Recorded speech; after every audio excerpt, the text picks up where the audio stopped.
Bienvenidos a esta exploración de 5 décadas y media, de 1950 a 2005, un periodo que realmente redefinió la economía y la política de Puerto Rico. Un periodo crucial, sin duda. Nos basamos en un análisis detallado que, rastrea toda esa evolución, desde un modelo de enclave colonial, como lo llaman, hasta una crisis estructural bastante profunda. Así es, un análisis que intenta conectar los puntos. La misión hoy es entender esas estrategias económicas clave, ¿no? Como operación manos a la obra, luego esa apuesta por la petroquímica y, claro, la famosa sección 936. Y cómo todo eso se mezcló con los eventos políticos. Exacto.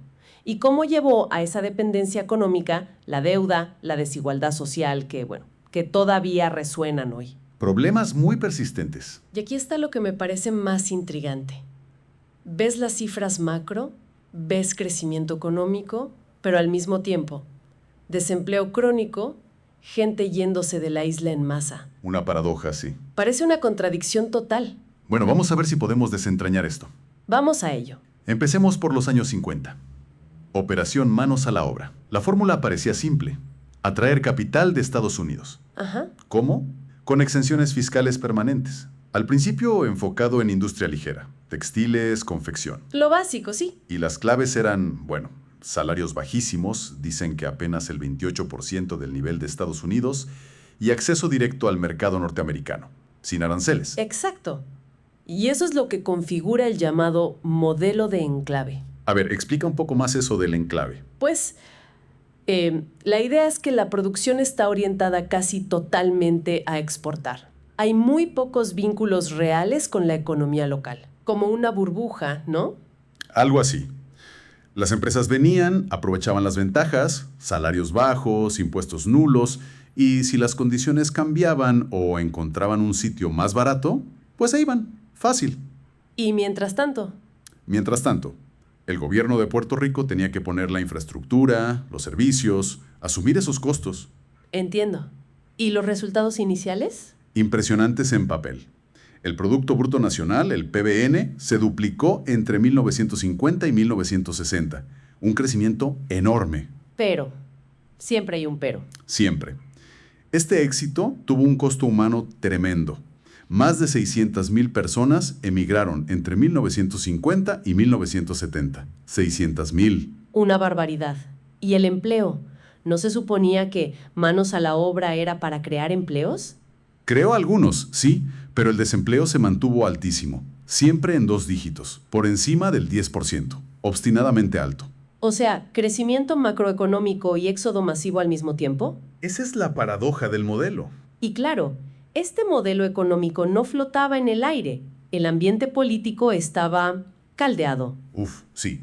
Justo en 1950 tenemos el grito de Jayuya, El levantamiento nacionalista de Albizu Campos. exacto, que fue sofocado por tropas estadounidenses y eso trajo una represión fuerte contra el independentismo. Y eso conecta con la creación del ELA, ¿no? Precisamente, son eventos inseparables. El Estado Libre Asociado se establece en 1952, justo en medio de todo esto. Un marco político que acompañaba al modelo económico. Claro, un marco político colonial, hay que decirlo. Se aprobó una constitución, sí, pero bajo supervisión del Congreso de EUS. La subordinación seguía ahí. Y la tensión no paró. No. En 1954 está el ataque al Congreso de US por Lolita Lebrón y los otros nacionalistas. Otro acto de resistencia en esa época tan convulsa. Volviendo a la economía, después de duplicarse en los 50, el PBN siguió creciendo fuerte en los 60. Casi se triplicó en esa década. La inversión aumentaba, los indicadores macro se veían bien, en la superficie. Aquí es donde la cosa se pone realmente interesante, como decías. Porque debajo de esos números, las grietas estructurales se hacían más y más grandes. ¿cuál era la principal? Una fundamental fue la brecha creciente entre el Producto Interno Bruto, el PIB, o sea, lo que se generaba dentro de la isla, y el PBN, lo que realmente se quedaba aquí. ¿Y por qué crecía esa diferencia? Por la repatriación de ganancias. Las empresas estadounidenses se llevaban sus beneficios fuera de la isla. Fíjate en las cifras. En 1970, esa diferencia era de unos 347 millones de dólares, un 7.4% del PBN. Que ya es bastante. Pero es que para 1983 había explotado a más de 4.000 millones. Eso era el 31.5% del PBN. Más de un 30% de la riqueza generada se iba. No se quedaba en Puerto Rico. Exacto. Y mientras tanto, los problemas sociales Seguían ahí. seguían y empeoraban. El desempleo crónico, siguió en 2 dígitos, llegó a un terrible 23.4% en 1983. Casi 1 de cada 4 personas buscando trabajo no lo encontraba. Terrible. Y la tasa de participación laboral. La gente en edad de trabajar que efectivamente trabaja o busca empleo, bajísima, rondando el 40 o 41%. Y eso explica la emigración continua. En gran parte sí. La gente no encontraba oportunidades y se iba. Y la dependencia del exterior se profundizaba, totalmente. Para 1980, más del 74% de la inversión total era extranjera. La dependencia alimentaria, como mencionaste antes, era crítica. Importábamos entre el 60 y 70% de la comida. Mientras la agricultura local Colapsaba. Y el coeficiente de comercio exterior altísimo, 1.38. Eso significa que el valor de las importaciones y exportaciones juntas superaba el valor de todo lo producido internamente. Una economía totalmente volcada hacia afuera. ¿Y cómo se sostenía todo esto? Con tanta fuga de capital, tanto desempleo, ¿qué mantenía el sistema a flote? Principalmente las transferencias federales de Estados Unidos. El dinero que llegaba de Washington. Exacto. Su peso en el ingreso personal de la gente pasó del 12% en 1950 a casi el 30% en 1980. Un aumento enorme. Enorme.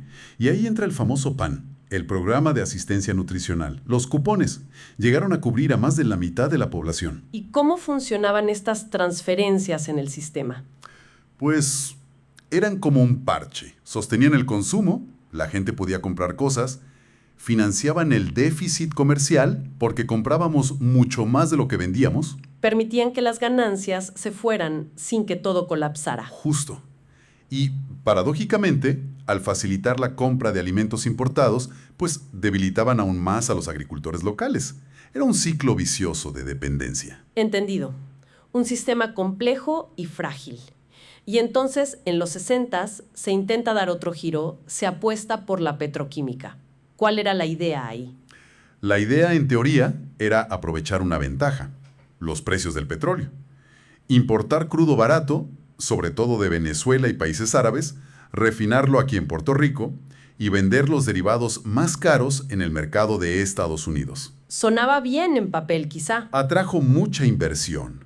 Se construyeron refinerías enormes, complejos petroquímicos, y el gobierno se endeudó bastante para financiar toda la infraestructura necesaria. ¿Esperando qué? Esperando que surgieran industrias secundarias, lo que llaman eslabonamientos productivos, que a partir de esos productos básicos se crearan otras fábricas.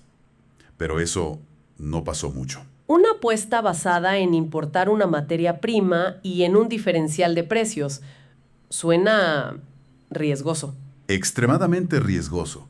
Y el riesgo se hizo realidad. La crisis del petróleo del 73. Exacto. La OPEP subió los precios del crudo por las nubes. De la noche a la mañana la ventaja de precios de Puerto Rico desapareció. ¡Pof! El modelo se derrumbó. ¿Así de rápido? Así de rápido. Demostró lo vulnerable que era esa estrategia. Depender de algo que no produces, con precios volátiles, controlado por pocos países y sujeto a la geopolítica mundial. ¿Y las consecuencias? Devastadoras. Quedaron ruinas industriales enormes como el complejo de Corco en el sur. Un daño ecológico terrible que todavía hoy se sufre en algunas zonas. ¿Y la deuda? Y una deuda pública gigantesca por infraestructuras que, de repente, ya no servían para su propósito económico. Un lastre enorme. Un golpe durísimo. Ahí ya la crisis estructural era innegable, supongo. Totalmente. De hecho, en 1975 sale el informe Tobin, un estudio importante que diagnostica esta crisis post-petroquímica. ¿Y qué recomendaba? Básicamente, ajustes de corte neoliberal, austeridad fiscal, congelar salarios, impuestos al consumo, reducir el tamaño del gobierno, preparando el terreno para lo que vendría después. ¿Qué fue? La sección 936, implementada en 1976. Exacto. La sección 936, el siguiente gran capítulo. Fue un código contributivo federal de Estados Unidos que estuvo vigente, 20 años formalmente, del 76 al 96, aunque con una transición hasta 2005. ¿Y qué permitía? Permitía a las corporaciones estadounidenses operar en Puerto Rico y llevarse sus ganancias a EEU sin pagar impuestos federales allá. El gran atractivo. El gran atractivo. Y no solo sobre las ganancias de la operación principal, sino también sobre los ingresos que generaban invirtiendo esas ganancias aquí mismo, los famosos fondos 936. Esto era algo totalmente nuevo. No del todo. Ya había habido incentivos parecidos antes, como la sección 931 para Puerto Rico desde los años 50, pero la 936 fue mucho más potente. Y esta sección impulsó un sector en particular, ¿verdad? Las farmacéuticas. Masivamente. Impulsó a la industria farmacéutica, una industria de altísima tecnología, muy intensiva en capital. Pero que necesita poca mano de obra comparado con el capital invertido. Exactamente. Generaba relativamente poco empleo directo para la cantidad de inversión y ganancias. Puerto Rico se convirtió, sí, en un centro farmacéutico mundial importantísimo. Pero con poca integración local. Muy poca. Escasos eslabonamientos, como decíamos antes. Las materias primas venían de fuera, los productos se iban fuera, las ganancias se iban fuera. Y las cifras de ese periodo reflejan esa dinámica, ¿no? Totalmente. La inversión extranjera seguía por encima del 74% en 1980. La fuga de ganancias, esa brecha PIB-PBN, llegó a los 4,000 millones en 1983, el 31.5% del PBN. ¿Y el desempleo? Seguía altísimo. Ese mismo 1983, 23.4%, con la participación laboral por el suelo, 41%. O sea, teníamos un boom farmacéutico, éramos un centro mundial, pero el impacto real en el empleo local y en la retención de riqueza era limitado. Muy limitado en proporción. Mucho capital, mucha producción de alto valor, pero muy automatizada, y con la mayor parte de las ganancias saliendo de la isla. Y esto empezó a generar críticas incluso en Estados Unidos. Claro, empezaron a cuestionar si el enorme costo fiscal para el tesoro de EEU, por los impuestos que dejaban de cobrar, se justificaba con los beneficios reales para Puerto Rico. ¿Hubo informes oficiales sobre esto? Sí, uno muy importante del propio Departamento del Tesoro de EEU en 1989. Concluía básicamente eso, que los beneficios para la isla no compensaban el gasto fiscal federal. ¿Y qué problemas señaló ese informe? Varios. Uno clave era el abuso de los precios de transferencia. ¿Qué eso? Es una técnica contable. Las multinacionales tienen filiales en distintos sitios. Pueden, digamos, inflar artificialmente el precio al que la filial de Puerto Rico le compra algo a otra filial fuera, o al revés. Mueven las ganancias contablemente a Puerto Rico para no pagar impuestos en EU. Ah, entiendo. Un truco contable. Básicamente. El informe también destacó el modesto impacto en empleo directo, que el desempleo crónico seguía igual de mal y que la gente, sobre todo profesionales jóvenes, seguía emigrando. ¿Y cuánto pagaban realmente de impuestos estas empresas por esas ganancias repatriadas? Pues mira, un estudio calculó la tasa impositiva efectiva sobre esas ganancias que se llevaron entre 1978 y 2018. ¿Sabes cuánto fue? Ni idea. ¿Baja? Bajísima, 1.75%. 1.75%. Casi nada. Un paraíso fiscal en la práctica para esas ganancias. Un panorama complejo, sin duda. ¿Y cómo se reflejó todo esto dentro de la isla, en la distribución de la riqueza? Pues, muy mal. La desigualdad se disparó. Hay datos sobre cómo se repartía el ingreso interno neto, o sea, la torta generada aquí. ¿Qué dicen esos datos? Dicen que la parte que se llevaba el capital, ganancias de empresas, rentas, subió del 57% en el año 2000 al 70% en 2017. 70%. Mientras la parte del trabajo, los salarios de la gente, bajó del 43% a solo el 30%. La brecha se agrandó muchísimo. Una barbaridad. Y si miras solo el sector manufacturero, el de las farmacéuticas y demás, peor todavía. ¿Ahí cómo fue? Por cada dólar que se generaba en manufactura en el año 2000, 82 centavos eran para el capital y 18 para el trabajo. En 2017 eran 93 centavos para el capital y solo 7 centavos para el trabajo. 7 centavos de cada dólar para los salarios. Eso es... Refleja una desigualdad tremenda. y se ve en otros indicadores. ¿Cómo cuáles? El coeficiente de Gini, que mide la desigualdad. En Puerto Rico es de 0.55, uno de los más altos del mundo. Y consistentemente más del 40% de la población viviendo bajo el nivel de pobreza federal. Una economía de contrastes extremos. Sectores supermodernos y ricos y al lado. Pobreza y desigualdad muy profundas y persistentes. Y entonces, este motor, la sección 936, que aunque con problemas era lo que atraía capital, ¿también se acabó? ¿Se acabó? El Congreso de EEUS la derogó en 1996. Dieron un periodo de transición, pero para finales de 2005 se eliminó por completo. ¿Por qué la quitaron? Fueron varios factores. Por un lado, la competencia global era mayor. Estaba el Telecán, otros países ofreciendo ventajas. Ya Puerto Rico no era tan único. Exacto. También había presión política dentro de EEV por el costo fiscal que representaba la 936, y muchas patentes clave de medicamentos que se hacían aquí estaban por vencerse. Y las propias empresas empezaban a buscar sitios aún más baratos. Correcto. Reestructuraciones corporativas buscando reducir costos al máximo. Todo eso se juntó. ¿Y la consecuencia inmediata de quedarse sin la 936? Pues, marcó el fin de un ciclo económico completo, el que estaba basado en ese incentivo fiscal federal.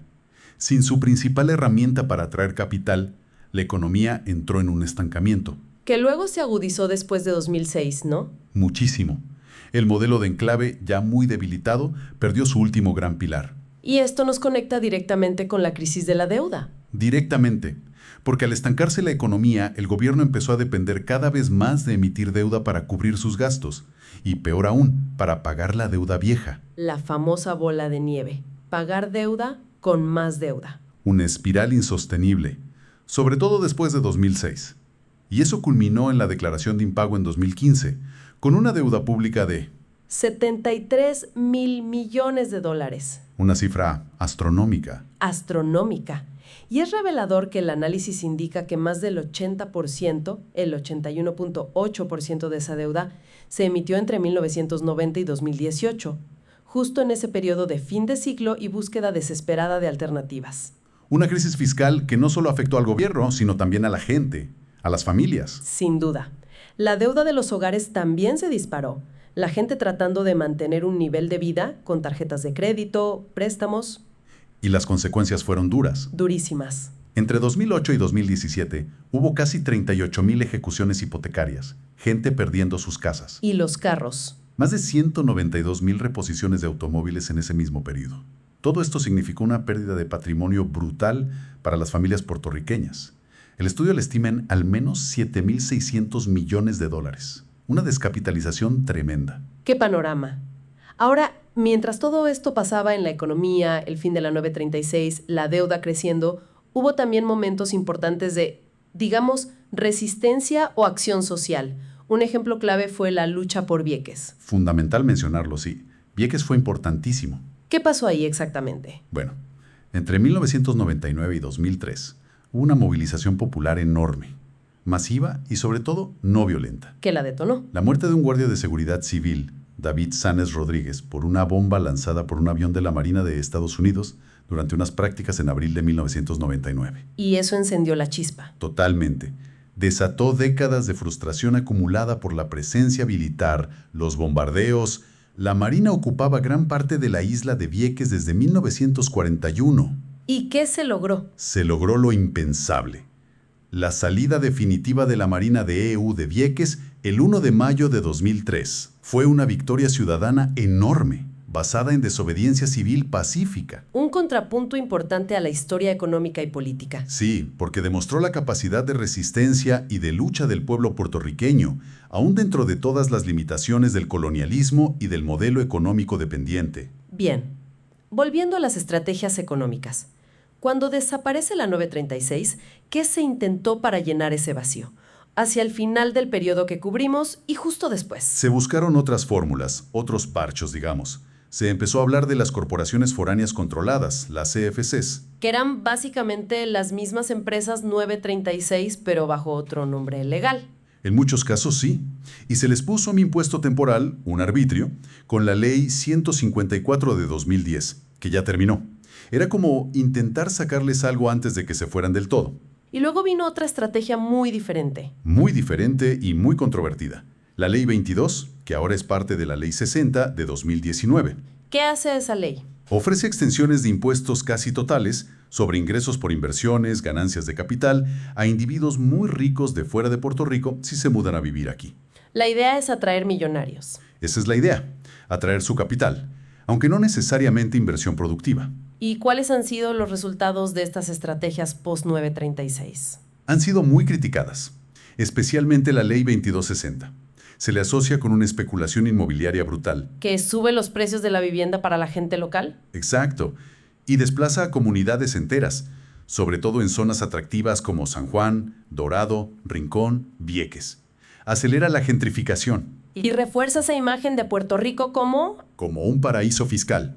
Atrae capital especulativo, pero con muy poco beneficio real para el desarrollo económico sostenible de la isla. Economistas como Joseph Stiglitz lo han criticado duramente, diciendo que fomenta más la evasión fiscal que otra cosa. Entendido. Bueno, hagamos un balance final de estos 55 años, de 1950 a 2005, según el análisis que hemos seguido. ¿Hubo logros aparentes? ¿No? Sí, el análisis los reconoce. Hubo un crecimiento macroeconómico significativo. El PBN se multiplicó varias veces. Se modernizó la infraestructura. Electricidad, agua, comunicaciones, carreteras, sí. Mejoraron indicadores de salud, de educación. Y se pasó de una economía principalmente agraria a una industrial y urbana. Eso es innegable. Pero Pero el mismo análisis subraya las fallas estructurales profundísimas que dejó este modelo. a ver, recuérdalas. Dependencia crónica del capital externo.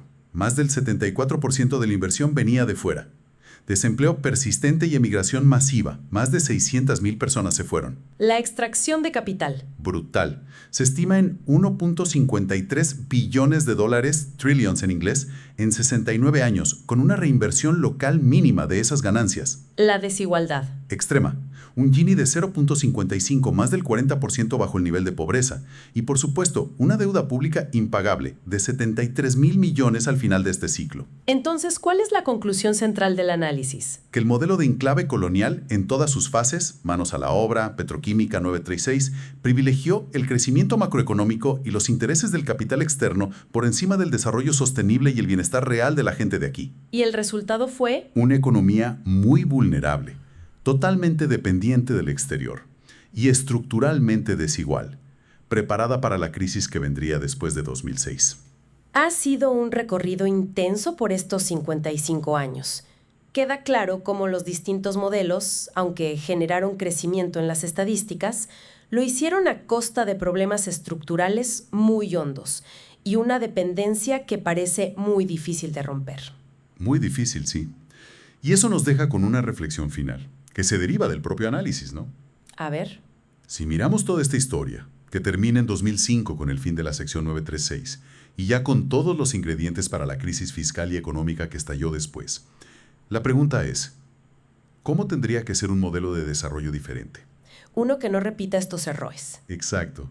Un modelo verdaderamente endógeno, que nazca de aquí y que sea sostenible, que pueda enfrentar de raíz esa dependencia y esa desigualdad estructural que hemos visto tan claramente en este largo periodo. Es la gran pregunta abierta, ¿no? La necesidad de una transformación profunda.